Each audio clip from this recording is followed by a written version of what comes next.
I'm thinking about what it's going to be like as soon as I splash. And if the visibility is murky, that really starts to make me nervous, because that's when you're putting yourself in a situation to get eaten by a shark. Not necessarily eaten. Consumptive attacks on humans is pretty rare, but it happens.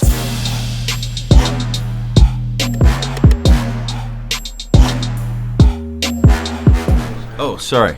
Sorry about that. You're good. I forgot about this whole podcast part thing. This whole podcast. That's right, guys. We got a real serious guest today. Is that better? What's up, everybody? We're in the Blue Collar Boardroom. We're with my neighbor, my friend, and head cameraman at Shark Week. He's an underwater great white shark, Andy Casagrande. You can find him on Instagram at ABC4Explorer. Welcome to the Blue Collar Boardroom, my man. Dude, it's good to be here. You make a money outside. I say blue collar is we fix big problems for big paychecks. And I like that. You go outside, you risk it all, and you get in the water with freaking man-eaters for a living. Yeah, they also eat women and children, right? So, sorry, let me make sure I got my mic here good for you. Is the audio good? Cool. All right, yeah, that's yeah, they do also eat women and children. That's the thing that people don't realize about sharks is they're like professional predators. Yeah. And I'm a professional cameraman, so there are high risk in what I do, and I know there's high risk in what you do. You know, when it comes to like deals and contracts and money and insurances. Shit, and climbing on roofs. One of my friends fell off a roof and died this year. I mean, and there's that. Yeah, that happens. That does happen, and I could probably bet you that more people die for sure in construction-related accidents than from shark attacks. Shit, every year. 3 of my clients die from fucking drug overdose, from fucking that works too. You know, that works being too. stressed out, not having a way to be connected with their true self, and you know, it's an opioid epidemic, I guess. Right. Yeah, no, I can relate to that. My sister was a heroin addict and overdosed on heroin. Oh, I'm sorry to hear that. 10, 15, 20, I can't even, I'm not good with, I guess I'm a typical human. I use, coping mechanisms of, denial, amnesia, to just completely disconnecting yourself. But, yes, a long time. Yeah, drugs are intense. Drugs are bad, okay? Use drugs to get, escape reality or recreationally. Medicinally, they want to better themselves, but when drugs start using you, and then it's a different story. Then you're fucked. Yeah, you're fucked. And for me, my whole life, I've been an escape artist. I, want to go to my happy place. My happy place is out on the water, outside of fucking cell phone service. And, I don't have to be out there fishing or really doing anything. I just have to be, out there on my boat. And I swear that's the closest to my higher power I am. And, it's one of these great feelings to be out on the ocean, know 70% of the earth is covered with that. And, that's what you do for a living. Actually, the ocean at first for me, scared me. The closest I ever came to dying as a kid was almost drowning here in Naples at one of the beaches. I used to come here every summer. I remember going too deep, losing my ability to swim into the shallow water. It was pulling me out. I was pulling under. I was getting fatigued. I was tired. I was panicked. And then I feel like 2 people grabbed my arms, and it's my brother and cousin, pulled me out, and they're like, it's no big deal to them. They don't even think I was drowning. It was more probably in my head. But at the same time, I felt like I wasn't going to make it. But then I grew up to, jump in the water and swim with great white sharks, or man-eaters, as you call it. Were you scared of swimming ever, when you first started swimming because of that drowning experience? No, I think I got it over pretty quick. I think I probably realized that I panicked.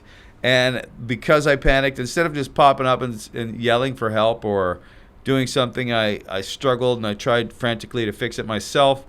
And you'll learn pretty quickly that panic kills you fast, especially when you deal with predators. If you act like prey and you panic and you freak out and you swim away, you're never going to outswim a great white shark or even a nurse shark.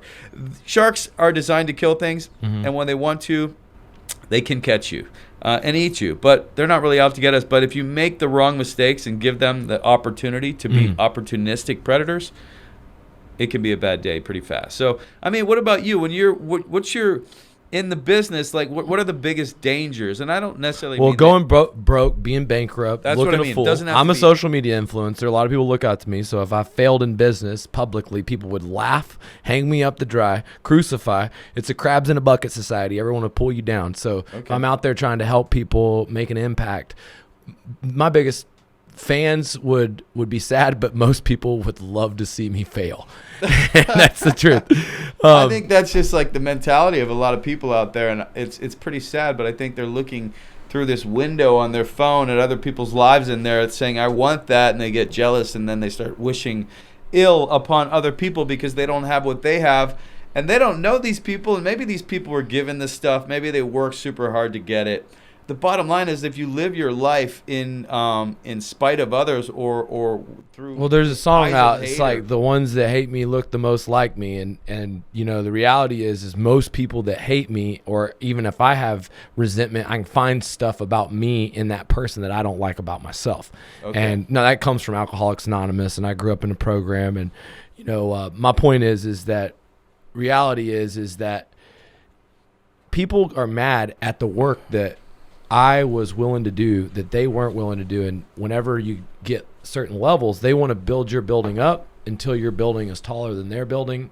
And then they want to tear your building down so that their building's the tallest. And, you know, I've been the ego guy who's been, you know, only focused on material things. But, you know, the thing about this purpose of why I create content is so that I can, you know, really live at my happy place. And, right. You know, you go out there and risk yourself filming sharks because you like to dive underwater and be with sharks. But, you know, why are you driven to share your content on Instagram? We were talking a little bit about social media. It's almost like hard for you to share. I mean, a lot of blue collars share that same principle. They don't want to share parts of their life. They don't want to share all the different aspects of right. what they're doing. You know, we're talking Sure. about privacy and what the world's become.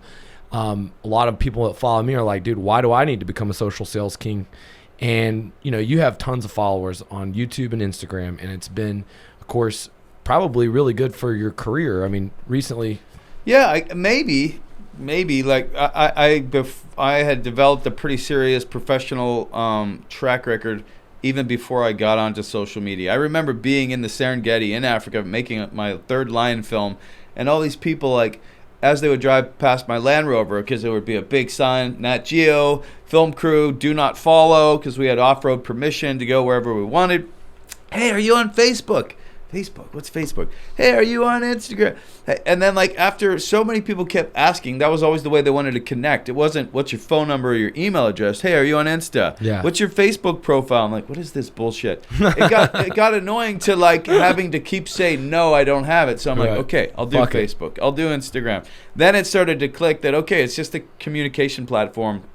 But at first I felt like, I don't really want to share all this stuff. I feel like I'm bragging sometimes. Like, yeah. Hey, look, I'm in the Serengeti with lions with a $200,000 camera for National Geographic. Hey, now I'm in the Arctic with polar bears. Look at with killer whales in New Zealand. Now India with king cobras.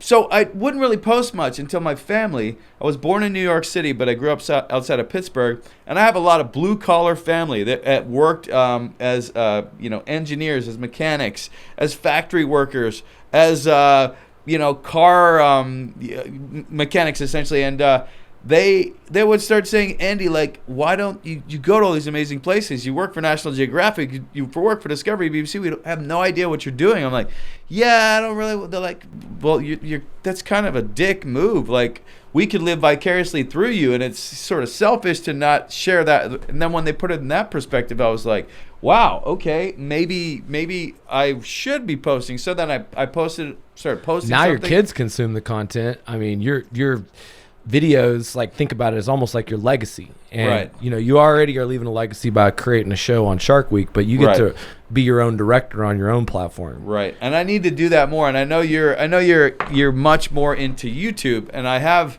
a small following on YouTube. But I like the idea of the movie that we were talking about the other day. I think that was a big idea.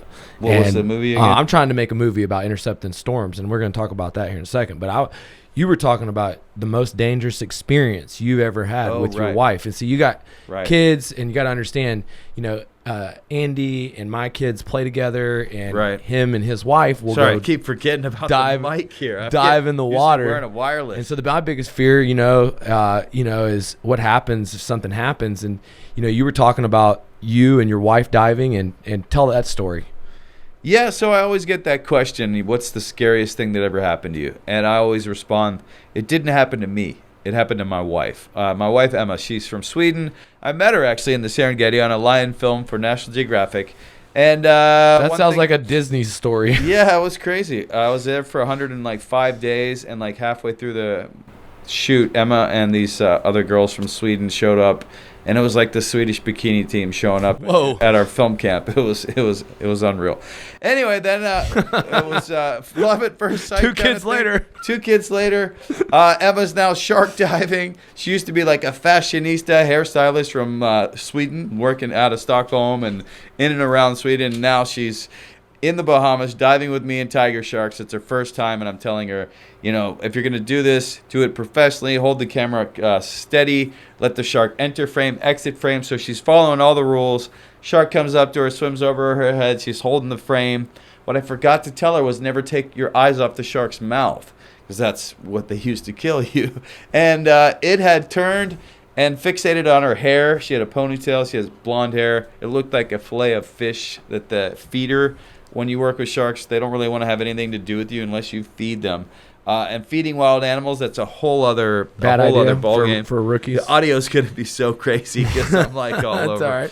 All right. Yeah, the shark swam over and fixated on her head, tried to decapitate her, not maliciously, but just out of instinct. Emma, was too far from any of us for us to do anything. You witnessed this? I witnessed this, so I just screamed. I just said, "What the fuck?" Like, how can you... I don't think she even realized it was happening. When she heard me scream, she reacted and realized and pushed she just reacted with her camera and pushed the shark off of her. So she had minor lacerations on her wetsuit on either side, and we got her out of the water, and it was fine. But it was a close call. It is captured on camera. And she went back in the water? Not that day, or maybe even... I think it might have been the last day of the shoot. But... it took her a while to get back in with tiger sharks, but she has since. Oh my God, that's a brave woman! Holy shit, you're a brave family. Yeah, it was. So, how do you manifest calm in the face of a killer like that? Now, you've got Wim Hof, who's got this method of, warming up his body from the inside. What is your method of always being calm and even killed, even in a pressure situation? Do you have like a mental thing that you go through? Do you have like any routine? It's just like common sense, really. Like I'm always absorbing the environment. If we're going out on the boat, is it windy? What's the visibility like? Shit, the water is super cold today. What's going on? There's a strong current. Different water, different animals have moved in. It's all going through my mind. As we get out there, and the directors are thinking, okay, we got to get the shot of this and that. They're not thinking about the sharks and the interactions. I'm thinking about what it's going to be like as soon as I splash. And if the visibility is murky, that really starts to make me nervous, because that's when you're putting yourself in a situation to get eaten by a shark. Not necessarily eaten. Consumptive attacks on humans is pretty rare, but it happens. Sharks have completely consumed humans. It's rare, but it does happen when they're very hungry. But in areas where I'm diving, it's always a feeding ground. I usually go to seal colonies. Most people avoid sharky areas, and that's what I tell people to do as well. If you don't want to have bad interactions with sharks, avoid murky water. Don't go around places where sharks are known to be feeding. So like New Smyrna Beach? Yeah, recently there was just a bite there, I think yesterday. Or I've took Rayleigh surfing there before. But it's black tips. It's spinner sharks. They're small. They're not hunting prey items that are our size. They're looking for fish, so they bite hands, ankles, toes, stuff like that. But yeah, you just stay calm. It's just like if I don't even know. I don't have a ritual. I'm just kind of on autopilot now, because it's like if I... Be calm or die. Over the years, you do have to... I have had some intense dives where I've felt like I'm starting to panic, and you just have to tell yourself. I'll tell you one. I was nervous for you, okay? Okay. And I want you to tell the audience about what it was like working with Mike Tyson. But in the middle of watching this Shark Week experience, I'm looking at Mike Tyson freak out his first time outside of a cage, and he wants to box a shark, and he's going aggressive, and I'm thinking, oh God. So what was it like working with Mike Tyson? And I don't know if you've seen the Discovery Shark Week episode where it's Tyson versus the shark, but you got to check it out because tell us the behind the scenes play-by-play. Yeah, I mean, when I heard I was going to work with Mike Tyson, I thought, okay, everyone knows this guy's the meanest dude on the planet. He's kind of unstable, but that's exactly how he was when he showed up. Nice. On the first day, they were trying to get some shots of him, and he wasn't really in a good mood, and he he threatened the crew and said, "Listen, I'm gonna fucking kill you, Dude, if you had never been threatened on a boat, dude, there's nowhere to fucking go. No, kill you and the whole crew if I get bit by a shark." And he told the director, he's like, "I'm gonna kill you first." Well, y'all played a sick joke on him. You made his coach, and his coach has been bitten. He's got one arm and one leg, and I'm gonna help you not get bit by a shark. I'd be pretty pissed off too. Yeah, the coach pulled together. He's missing an arm and a leg. Discovery knew that Tyson also maybe has a sense of humor, because I also said, "Listen, Mike, I'm not worried about you getting bit by a shark. I'm worried about you biting a shark." And he started to laugh and loosen up a bit. We talked about some of his what's the word? Interests. Oh yeah, weed interest, growing weed. Weed interest, his drug interest, his mushrooms, psychedelics. He's a very spiritual dude, and he was actually starting to say, "You know what? Humans are the only species on the planet that if we disappeared, it would be a good thing." And I was like, "Oh, that's interesting. That's interesting." And he's like, "These sharks are like gods." And he became much more. He opened up, and on the second day, he came in and he apologized. He said, "Hey guys, I'm sorry I threatened to kill you yesterday. You know, I was feeling nervous, I was feeling anxious, and I looked around, and no one else on the boat was feeling the same way I was. And I've learned over the years, the only way to make people understand how you feel is to make them feel the way you feel. So I was feeling scared and anxious. I had to scare you guys." We're like, "Well, shit, Mike, it worked." He's like, "But my first dive, I'm feeling better. These sharks are amazing. They're like gods." He opened up. He did have a few times underwater where he went into that Mike Tyson mode and was punching sharks. Y'all gave him a spear. They gave him a stick because that was like asking for it. I don't know why they gave him a stick. See, they were trying. These reality TV show guys were trying to create some drama for you. I just pressed record basically, but So Tyson's down there. He's poking at the shark. Yeah. And I'm thinking this is the definition of not being calm, cool, and collected. I basically said, "Sorry, my lips bleeding." I was You're good. just out in Utah with anyway. So Tyson's down there poking the sharks, and in my mind I'm just kind of laughing, but I'm like, I'll get a few shots of him poking the sharks, and then I'll remind him like, "Hey Mike, you don't need to poke the sharks. They're just cruising past you. They're gonna come close, but if they look like they're gonna try to bite you, for sure you can defend yourself, but you don't really need to poke them." It's funny. I remember trying to switch around to get an angle, and I'm kicking, and I kick something, and I look around and I kick someone in the head, and it was Mike Tyson. I kicked Mike Tyson in the head underwater, and then when it came up, I apologized to him. He's like, yeah, you kicked me in the head." I'm like, I'm probably the only guy on the planet to have kicked Mike Tyson in the head and walked away without a black eye, you know. So he was just happy he didn't get swallowed. I'll tell you another one that was scary was dude, I was almost more impressive. Now, Mike went down there, he like calmed the shark down, got him all upside down. That was really cool. But you know what seemed more dangerous was Rhonda Rousey in open water with a mako shark. That seemed like it was crazy. That's good. See, you're a smart dude. You're people that watch Shark Week, and I some people when they hear the word shark, they think every shark is like a murderer, right? Everything from a little lemon shark to a nurse shark to a great white, whatever. But when you really break it down, there's over 500 different species of sharks, and there are the big dog, top player sharks. And mako sharks, they're super fast, super smart, high performance sharks, and they're really not afraid of anything. They're in the same family as great whites, and they know it, and they have that same big shark attitude. So you're right, with Rhonda Rousey, who is a badass and who I saw naked. Oh, God. But I might have to hold that story. I will tell that story real quick. So I'm doing this shoot in Fiji. The blue collars would love that opportunity. With Rhonda Rousey. Did you get choked out? She would choke me out if she hears this. No, she did say, if you ever tell anyone this story, I'll kill you. Did she say that? Shit, I don't know if I can tell this story. Yeah. No, did she say she'd kill me, Rhonda? You didn't say you'd kill me, did you? No, it was all funny. So we're at this place in Fiji shooting bull sharks. At the end of the day, there was this resort. It had a spa. I went in there to find like a gym or get a massage or just kind of like chill out for the rest of the day because we were wrapped. And I'm going in there looking around and like trying to find someone that worked there because they're like a cool like fancy hotel. And I'm going through and I walked into this room and there's like a locker room, but I thought it was like I don't know. Just started opening doors. There's Rhonda Rousey pulling our underwear on after like getting a shower. And I'm like, whoa. And I'm like, oh, my God, holy shit. Whoa. I just saw Rhonda. Because she's like, what the? I think she says, what the fuck? I shut the door. Oh, my God. That was before the Mako?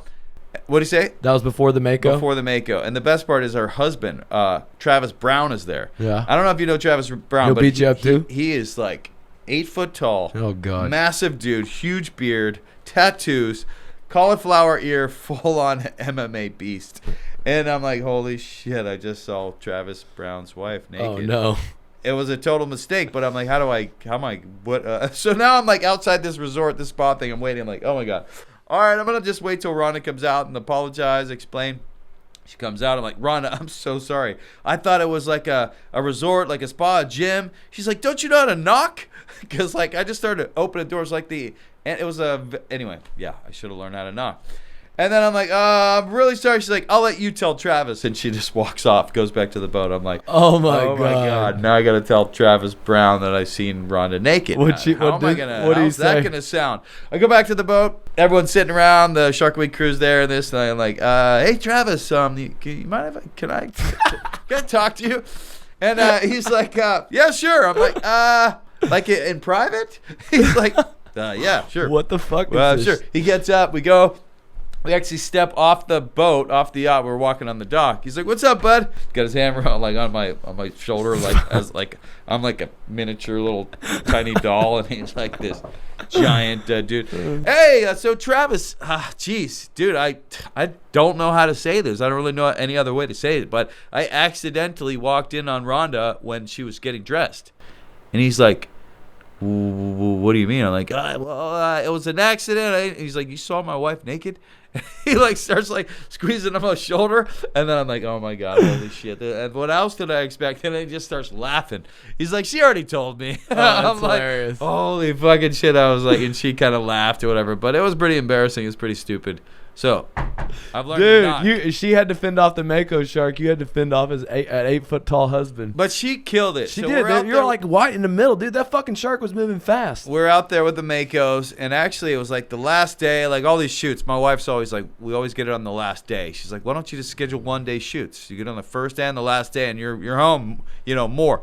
And anyway, the last day, and Rhonda's getting stressed out because the Makos haven't showed up yet. She's like, this reminds me of when I trained for a fight, and the other athlete gets injured or pulls out, and like you can't make weight. You work so hard, and then it's a total letdown. She's like, this is exactly what's going on. Been out here, blah blah blah. Last day, the freaking Mako's not showing up, and then it showed up. She went into full like Spartan mode, jumped in, interacted directly with it. We got amazing stuff, and she had to push it off of her. She had to give it a bit of a nudge, but she did it really gracefully. Really gracefully. And like sharks, people often ask, what do I do if a shark's attacking me? To punch it in the nose? Like you could try to punch a shark in the nose, but their snouts are pretty robust. Also, there's a thing called refraction. Underwater things look closer than they appear. Yeah. So if that shark is like trying to swim up here and you think you're going to punch the shark and you think its nose is here, but it's actually, that appears closer. Its nose is further back here. Now you've just thrown your hand out and gave it to him to eat. Bite it off, basically. So, but their gills and their eyes are very sensitive. So if they roll up to you and you can get at their gills or their eyes. She pushed it right on the gill. She pushed it right close to the gills and guided it off, which was cool, just the way we taught her. So she's a badass for sure. And she looks really good naked. Oh, God. Here's the deal. My wife might beat me up, but no, I'm just kidding. The working up to that, both Tyson and Rhonda, they had to build up into that. So, if one was watching this and they're like, man, I want to try this shark diving shit. And, we've talked about what you could do to, train and create content for monetization. I think there's a lot of people out there that are getting more interested with Shark Week and having interactions with sharks. There's some guys here in Florida. My wife's best friend, one of her best friends, does a lot of shark diving with. She's probably going to watch this episode. But what can somebody want to do if they actually want to experience that and go?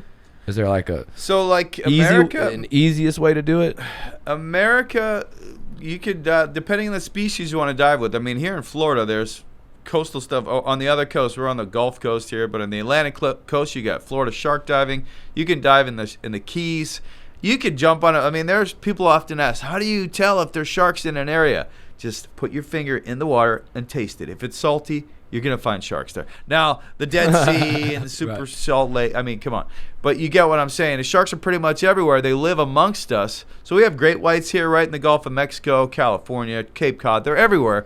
And literally like humans and sharks are coexisting often, and they don't even know it. The sharks know it. The humans often be swimming around, don't even realize it. But if you want to go shark diving, like, it's kind of good to take it in baby steps. It can be pretty intense off the coast here in Florida, actually. The bulls are pretty gnarly, but I think they have a pretty good low fatality rate on divers. I'm joking. I don't think they've lost any divers on recreational dives. But bull sharks are cool, but really the ultimate shark are great white sharks. I actually run expeditions in Mexico with great whites. I call them cinema science expeditions, where people learn about the insider intel on Shark Week, but also like stuff about great whites, because I've filmed great whites and studied them in 17 unique locations around the world. More locations than anyone on Earth. I've spent more time underwater uncaged with them in more locations than anyone on the planet. So it's just been a lifelong fascination, and I love teaching people about them too, because they have attitude, personality. They're unique. They're like people. Dude, my favorite picture is the one right here where there's two sharks. Oh, yeah, the brothers. Yeah, tell me about that, where you're without a cage, two great whites are coming for you. Yeah, that was insane. That seems a little crazy. For Discovery Channel, and it was one of the coolest dives of my life. But down on the bottom, about 70 feet, Australia, these two great whites swimming past me, and I'm thinking, holy cow, and they're starting to get closer, they're making closer passes. And they keep swimming by in like perfect formation. And then I start to realize, like, these guys could be brothers. We went out there looking for a pupping ground, which was close by. It was too sort of treacherous to get there. But great whites can have anywhere up to 14 pups. So if you're born on a reef with 14 or 13 of your brothers and sisters, and you're swimming around, like, humans only like to believe that mammals have this maternal, paternal, like, family unit thing. Elephants, dolphins, seals, humans. Why can't sharks? Why can't sharks have a loose, even family groups? So I believe that these two sharks come from the same litter. They're learning to hunt. It's a cool new area, and they're really curious.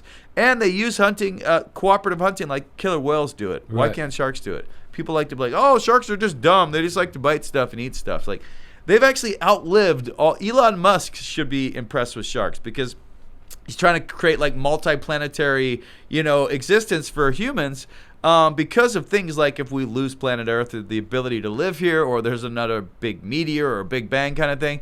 The reality is, like, sharks have outlived all these mass extinctions. They've survived them. So we really should probably try to populate some sharks on Mars as well. And there are underwater oceans on Mars, which is pretty damn cool. I don't know where I'm going with all this. I forget the question.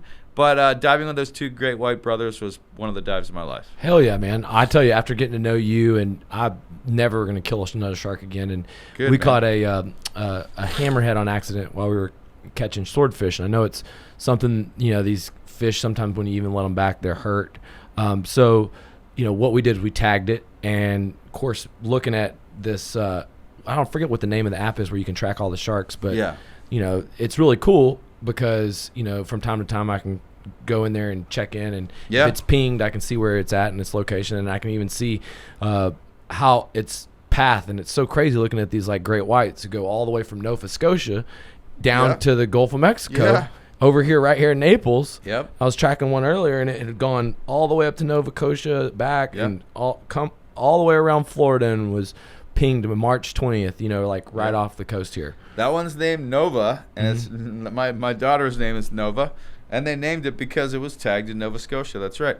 Yeah, I mean, I was on a boat in Cape Town where we tagged a great white, and it swam from Cape Town to Western Australia, between the two continents, and it was like the first ever transoceanic return migration of a great white shark documented there. And it was like this massive distance, and it's like, why would we just randomly like drive to California? I mean, well, humans do a lot of crazy stuff, but why would they do it? Well, they were thinking potential mating purposes to disseminate the gene pool further, or to not interbreed, or I don't know. Maybe this fucker's like, you know what? I'm sick of South Africa. It seems like they just want to. They're just travelers, and they want to see different parts of the land. That sounds a little bit like how I am. And that's the thing. When humans try to continually always be the finite authority on why things do things, and it only did this because we say, like, we don't know everything. no, We fuck don't no. like great whites should be like, I'm gonna do what I want. You know what? I'm gonna swim around the world. I Yeah. want to do that. It's like,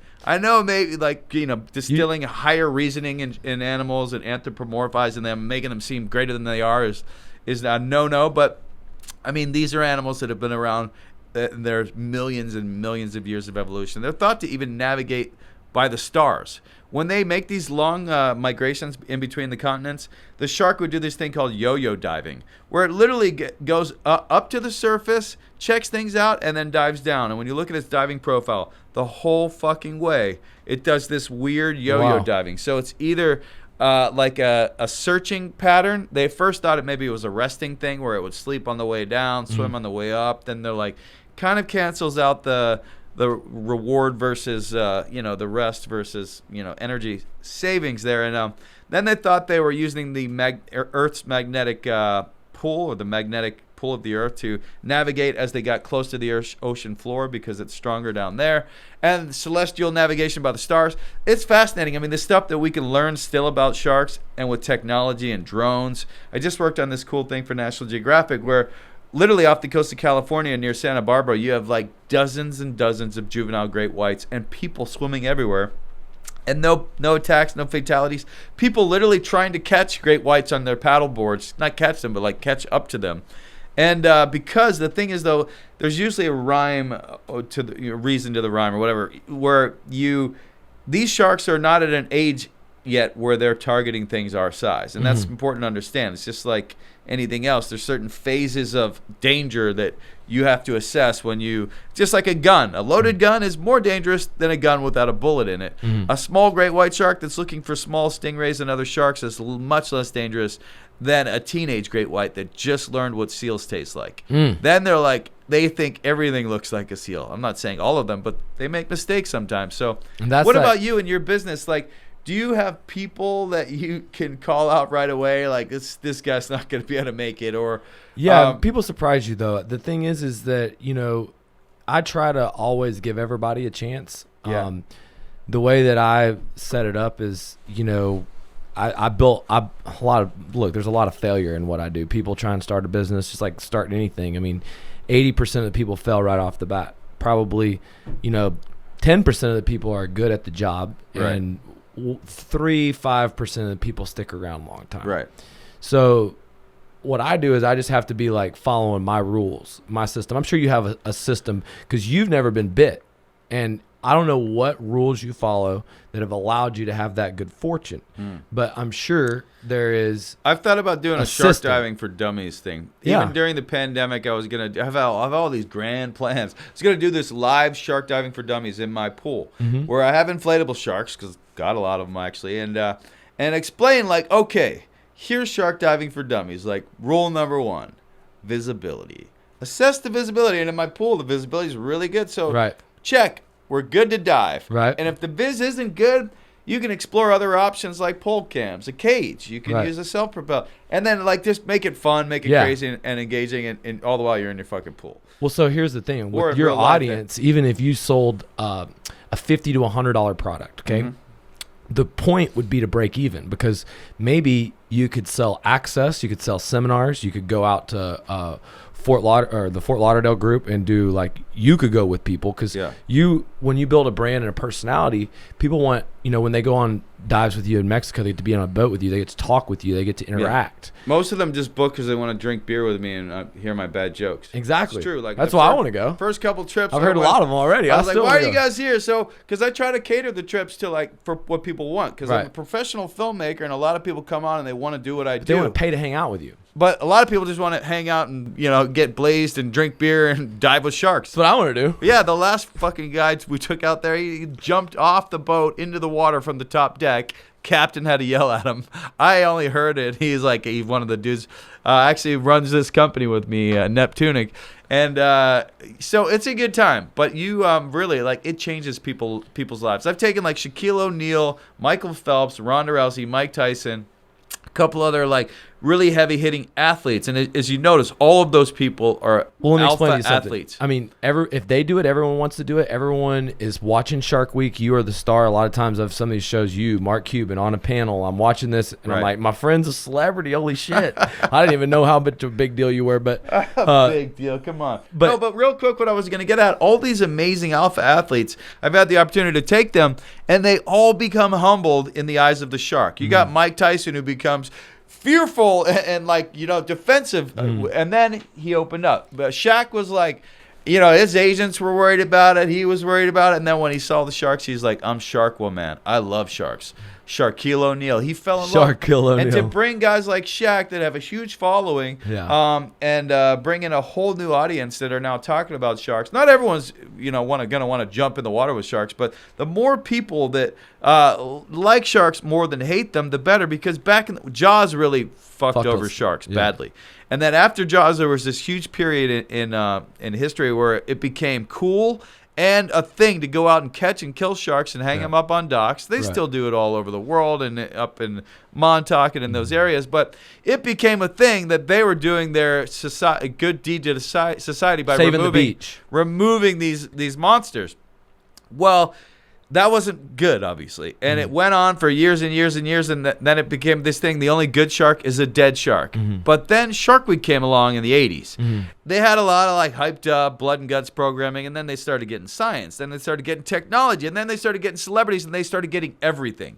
Now they have something for everything, and some people are like, oh, Shark Week's not doing anything good for sharks. Listen.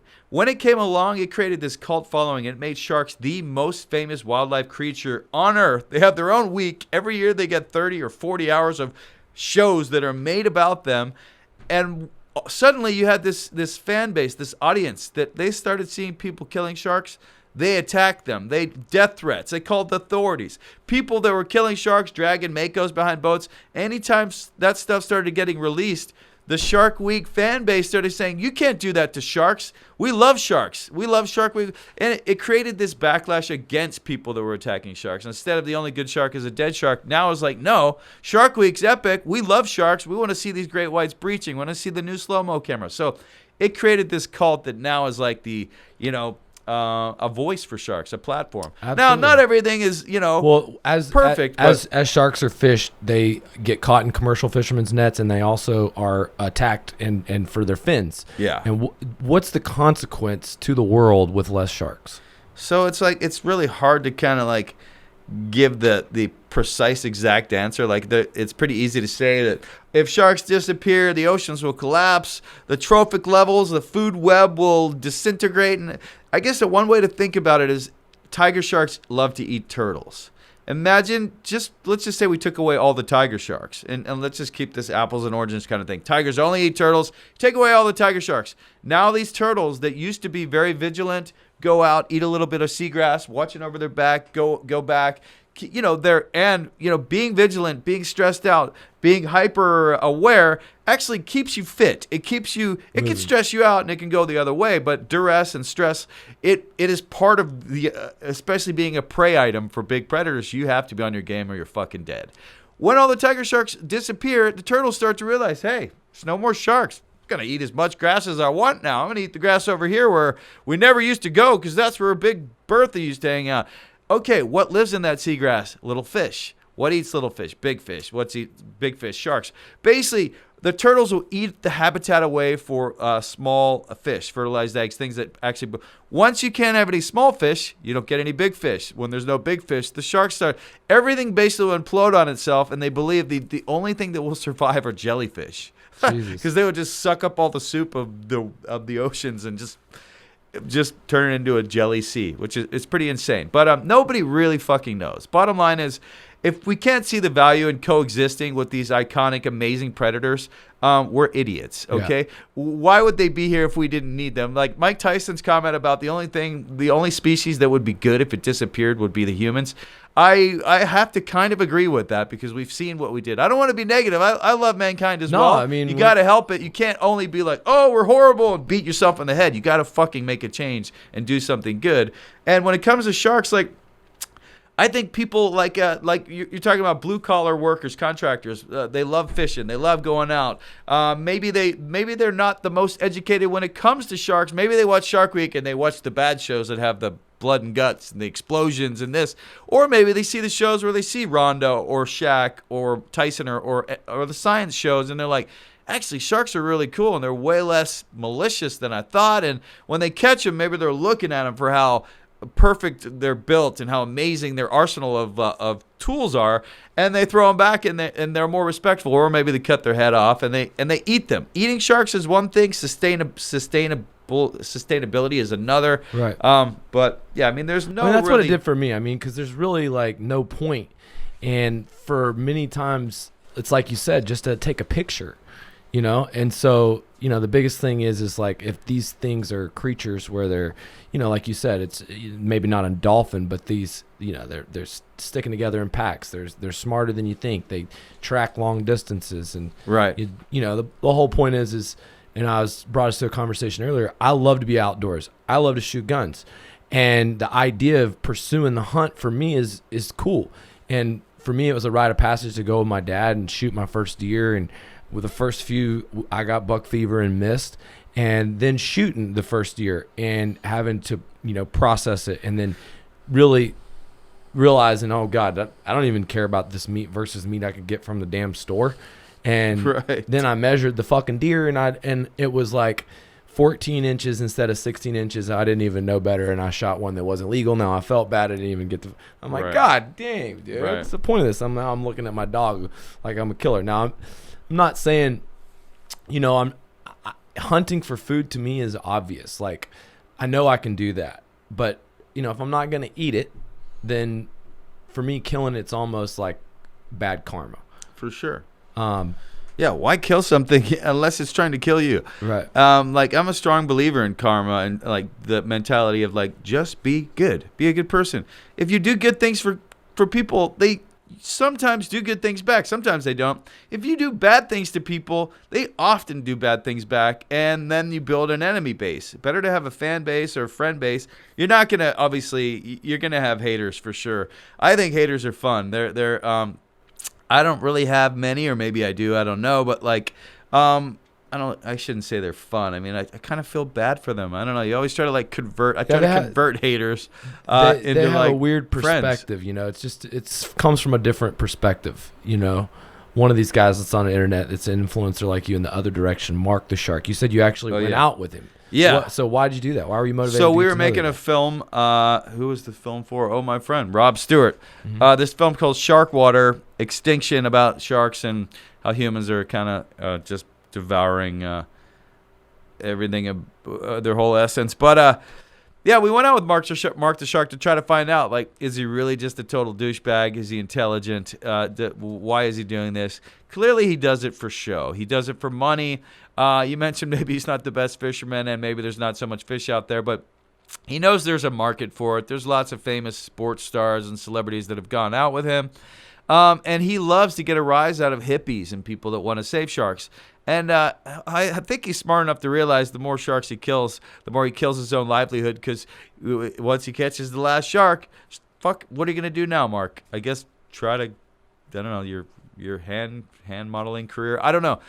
When we met him, like, he was pretty just blunt about it. He actually talked about cows. He's like, oh, you hippie vegans, you happily kill cows and this. And then we were trying to explain, like, cows are domesticated animals designed to be eaten. I shouldn't say designed. All the vegans are getting pissed off now. But whatever. The way Not a lot of vegans on my channel, buddy. Good point. The ways that the meat has been industrialized, okay, we've created that. We did not create sharks. They were created well before us, and they play a major role. I think it's just such a myopic view when they're like, oh, we're humans. I mean, we're all fucked anyway. Let's do what we want. I think that's kind of Mark's attitude.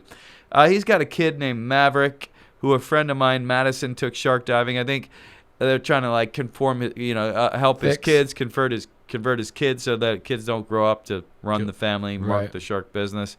I think deep down Mark knows what he's doing is wrong. I don't think he gives a fuck. He's an old Florida boy. He's making money at it. What else would he do now? I mean, if he ran shark diving charters, he would make more money and have more clients. But like that's what I think a solution is for the problem. I think that you should scale your impact and access and keep giving, even though it's a challenge, because you told us from the very beginning, most people want to grow their social media brand for their business or for profit that watch this. I even tell people if they become social sales kings, it'll really help them in life. It'll give them more freedom and stuff too. Well, for you, it was more of a chore to keep everybody up, but not a chore exactly. Yeah. It started off at that. Yeah. A lot of these guys, they have a hard time telling their story because they don't want to brag. Same deal. Right. But the most important thing is, dude, if you want people to follow you, be interesting. And you live an interesting life. We were with Jorge Masvidal. He's a UFC fighter. He's got tons of followers because, he lives such a daring, cool lifestyle that people want to follow it. And so I think instead of just how do I get lots of followers, for you, it was about pursuing your passion, doing interesting shit. And I'm sure you're a little bit like me. And, regular life is a little boring, and some of the different, forces of average that are out there consuming the world. And essentially, what our whole world is driven on is all profit based. It's all capitalist pig mentality to some extent. And not to say that I don't love the pursuit of happiness and making money along the way and buying stuff along the way, but demasculates the me who it should be in the woods or the ocean or out there as a predator. Right. And, that's why I do, like, I've found a lot of therapy because I don't get to go fishing every week, because I don't get to go out in the woods every week. Yeah. Speaking of therapy, punching people. We should probably fire up another one, eh? Yeah, we should. Yeah. Well, what time is it? I want to make sure we stay kind of on. You got another thing coming at 1, right? Yeah. So, guys, we're going to bounce. We're going to go finish this conversation off the record. But y'all guys got to follow Andy, ABC4 Explorer on Instagram. This has been an awesome conversation. And I hope if you're watching this, you'll follow him on Shark Week. You'll be a part of the solution, not killing sharks and looking at them for what they are, beautiful creatures. But thanks very much, man. I really appreciate it. Thank you, man. It's been cool to be here on the show. And, just what you said, dude. The more people, even if one person goes out and has a good, positive experience with sharks, goes home and tells their brother, who tells their cousin, who tells their mom, who tells their sister, it is contagious. And, fear is also contagious. So, you can either be fearful or fascinated with this planet, and I choose to be fascinated. So, check out I also got a YouTube channel. Lee's the man. This guy, you're inspiring, dude, just because you're determined. You're a shark, bro, because you're always after it. I can get complacent where I'm happy. I'm happy where I'm at. I'm making shark films. I'm doing what I'm doing. And, but you, man, you're like a mako shark, bro. You never stop. Well, a mako shark that likes to run in packs. And when I see somebody, you're just a star at sharing your story of being a star on camera, not just behind the camera. I mean, you're a fucking star. Thanks, man. But so that, and you have this mission to save sharks. And so the more, if you got all your profits from your shark diving 101 course and all you did is break even, and then you got shark diving, expensive trips that people went with you for great whites, and then more accessible ones here in Florida, and built a little system, then you can monetize that to millions. And basically, guys, if you're watching this and you want to go shark diving with Andy, I'm talking him into maybe doing some more outdoor stuff, continuing this conversation. We've talked about dropping some pings. How would we track a great white here in Naples? We'd go out there, we'd drop a device, and then is that the same software as the one that's got the app? It's similar. It can shoot it up to satellite, so it can beam it up to the app, and then it's exactly what it is. The sharks wearing tags will swim by these listening devices. That device receives the ping, sends it to a satellite, and then it's like, hey, Nova's at the Naples Pier right now. We go out there, we throw out some carcasses and see if Nova will come play. Well, you could. I mean, if we had a dead whale out there would be white sharks on it. I mean, especially this time of year. What is it? Well, I don't know. We'll see. Anyway. Awesome, dude. All right, Thanks guys. for having me on the show. Appreciate it.